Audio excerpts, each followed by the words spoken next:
नमस्कार दोस्तों, study with happiness में आप सभी का स्वागत है।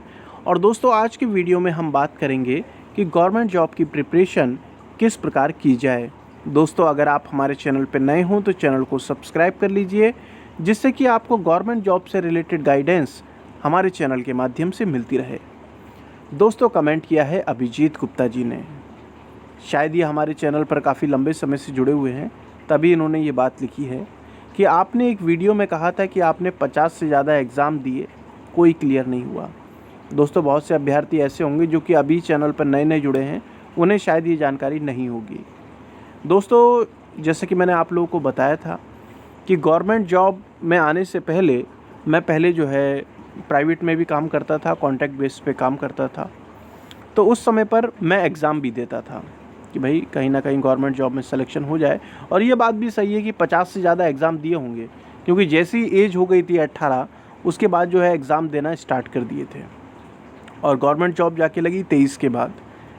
एनडीए भी दिया, इसके अलावा क्या कहते हैं एसएससी के भी एग्ज़ाम दिए। बैंक के उस समय पर अलग अलग एग्ज़ाम होते थे, हर बैंक अपना अलग कराती थी। और जो भी फॉर्म निकलता था जिसमें कि सिंपल ग्रेजुएशन या 10+2 मांगा जाता था, सब एग्ज़ाम मैंने दिए हैं दोस्तों। मगर सिलेक्शन किसी में नहीं हो रहा था, क्योंकि वो जो मैं एक तरीके से सरकारी नौकरी की जो एग्ज़ाम दे रहा था, वो एक सामाजिक दबाव में दे रहा था कि भाई अब करें तो करें क्या, यही एक तरीका बचा हुआ था एग्ज़ाम देने का। मगर दोस्तों, कंपटीशन तो हमेशा से रहा ही है। अगर आज से 5 साल पहले की बात करें तब भी कंपटीशन था, अब भी कंपटीशन है। बस ये है कि अब लेवल चेंज हो गया है। ऐसा तो नहीं है कि आज से 5 साल पहले बिल्कुल कंपटीशन नहीं था। तो इन्होंने ये पूछा है कि आपने क्या रणनीति चेंज की अपनी, जिससे कि आपने एग्ज़ाम निकाले। उसके बाद मैंने आपको बताया 8 से 10 एग्ज़ाम जो हैं जो क्लियर हुए, फाइनल जिनमें सिलेक्शन हुआ। तो दोस्तों, क्या चीज़ मैंने चेंज की, मैंने शायद आप लोगों को बताया भी था कि 12th होने के बाद जो है दोस्तों, मेरे ऊपर बॉडी बिल्डिंग का भूत सवार हो गया था कि भाई बॉडी बनानी है किसी भी तरीके से। और लगभग मैंने अपने 5 से 6 साल बॉडी बिल्डिंग के लिए दिए हैं। और दोस्तों, मैं बॉडी बिल्डिंग में इतना ज़्यादा बिज़ी हो गया था, मतलब इतना ज़्यादा एक तरीके से घुस गया था कि मुझे कोई और चीज़ नहीं दिखाई देती थी। कहने को तो जिम मान लीजिए, जिम के अंदर में 1 या 2 घंटे होता था, मगर उसके साथ में मैं इंटरनेट पे भी जो है बॉडी बिल्डिंग की ही वीडियोस देख रहा हूँ। उसके अलावा उसी से रिलेटेड पढ़ रहा हूँ, उसी से रिलेटेड बात कर रहा हूँ। तो मतलब मैं एक तरीके से उस समय पर बॉडी बिल्डिंग को जीने लगा था, सुबह दोपहर शाम।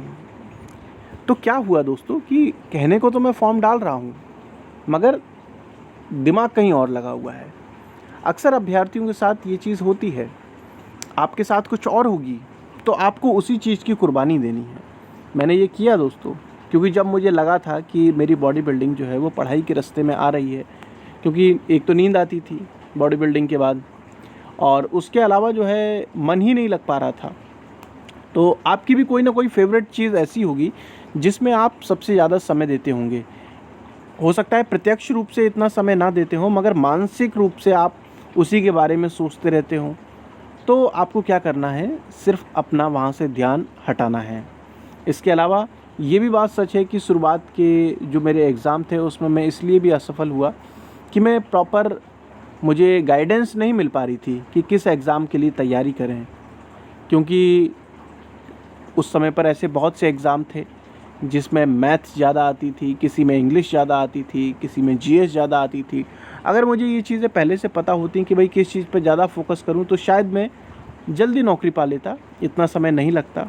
तो इसीलिए मैं आप लोगों को अलग अलग परीक्षाओं के बारे में बताता रहता हूं कि भाई इस परीक्षा के अंदर मैथ नहीं आती, इसमें इंग्लिश ज़्यादा आती है। तो आप अपनी सूटेबिलिटी के हिसाब से ऐसे एग्ज़ाम चुन सकते हैं जिनमें आपके सिलेक्शन होने के चांस ज़्यादा हों। ठीक है, तो पहली चीज़ तो ये है कि आपको उस चीज़ की कुर्बानी देनी पड़ेगी जिसमें आप मानसिक रूप से ज़्यादा लगे हुए हैं। पढ़ाई के अलावा अगर पढ़ाई में लगे हुए हैं तो आपका सिलेक्शन कोई रोक ही नहीं सकता। दोस्तों, एक समय के बाद आपको खुद को फील होने लगेगा भाई कि पेपर हो जाए, सिलेक्शन तो मेरा हो ही जाएगा, है ना। मगर कई बार हमारी मानसिक स्थिति ऐसी होती है, चाहे हम कितना भी कुछ कर लें, मन में ये आता है अरे भाई अब नहीं होने वाला, क्योंकि घबराहट रहती है, हमने पढ़ाई नहीं की है। इसके अलावा दोस्तों, पहले मैं नोट्स नहीं बनाता था, तो जब मैंने नोट्स बनाना स्टार्ट किए तो उससे मुझे रिवीजन में काफ़ी फ़ायदा हुआ। और क्योंकि आपको पता है दोस्तों, आप चाहे कितना भी क्यों ना पढ़ लो, हम कोई कंप्यूटर तो है नहीं कि भाई एंटर दबाया और रिज़ल्ट सामने आ गया। हमारे दिमाग में तो हज़ारों लाखों विचार चलते रहते हैं। तो पेपर के समय पर जो चीज़ हमने याद की है वो उस समय पर रिट्रीव होकर आएगी या नहीं आएगी, ये इस चीज़ पर निर्भर करेगा कि आपने उसका रिवीजन कितने बार किया है। तो इसलिए ध्यान रखिएगा दोस्तों, आप चाहें कितने भी होशियार क्यों ना हो, अगर रिवीजन नहीं करेंगे तो आपकी होशियारी धरी की धरी रह जाएगी। और ये आपने खुद भी नोटिस किया होगा कि जब आप परीक्षा देकर आते हैं तो आपको एहसास होता है कि आपने 5-6 सवाल ऐसे गलत कर दिए जो कि आपको आते थे, और वो सिर्फ इस वजह से क्योंकि रिवीजन नहीं हो पाया था। ठीक है, तो आप लोगों से यही अनुरोध है कि ऐसी जगह से पहले तो दिमाग हटाएं जहाँ पर आपका समय जा रहा हो। रिवीजन करना है, नोट्स अपने बनाने हैं आपको, जिससे कि आप जो है और ज़्यादा आप कॉन्फिडेंट हो पाएँ अपनी तैयारी को लेकर।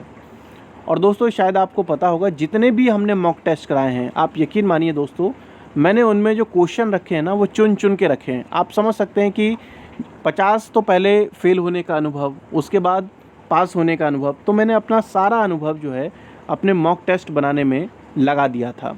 चाहे फिर वो हिस्ट्री हो, पॉलिटी हो, ज्योग्राफी हो, यूपी स्पेशल हो, उन सब में प्रीति मैडम क्या करती हैं, उसका PDF तैयार कर देती हैं।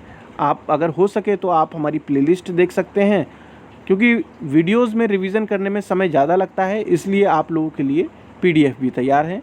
वीडियो के डिस्क्रिप्शन में आपको सारी जानकारी मिल जाएगी, और आपको क्वेश्चनों का लेवल देख के ये भी पता चल जाएगा कि आपका लेवल कितना है। उसी हिसाब से आप जो है आगे और बेहतर के लिए तैयारी कर सकते हैं। दोस्तों जब भी आप पेपर देकर आते हैं तो उसमें कुछ नए क्वेश्चन आपको मिलते हैं। जैसे कि मान लीजिए, एक बार मैं पेपर देने गया था, मुझे अंतरिम कैबिनेट के बारे में पता ही नहीं था कि 1946 में कोई अंतरिम कैबिनेट बनी थी। वहाँ पर एक प्रश्न पूछा गया था कि वित्त विभाग किसके पास था। तो सिर्फ इतनी सी बात थी, फिर मेरे मन में जिज्ञासा आई क्या वित्त विभाग के अलावा भी कोई और सारे विभाग थे। उस समय मैंने दोस्तों पूरी तरीके से पढ़ाई नहीं की थी, है ना। और यही चीज़ होती है कि कई चीज़ें हमारी ऐसी छूट जाती हैं पढ़ाई करते हुए, जो कि हमें पेपर वाले दिन ही हमें ऐसा लगता है ये पता नहीं कहाँ से क्वेश्चन उठ के आ गया, है ना। तो जब भी आप पेपर दे के आएँ उसका मूल्यांकन जरूर करें, और जो भी नई चीज़ आप सीख रहे हैं वो अपने नोट्स में ज़रूर दर्ज करें, ठीक है, क्योंकि उससे संबंधित और भी प्रश्न पूछे जा सकते हैं आने वाले समय में।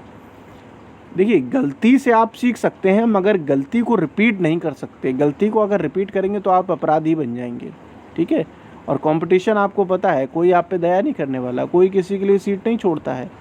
तो यहाँ पर तो रेस लगी हुई है, इसलिए एक छोटी सी मिस्टेक आपको मेरिट में बहुत पीछे ले आएगी।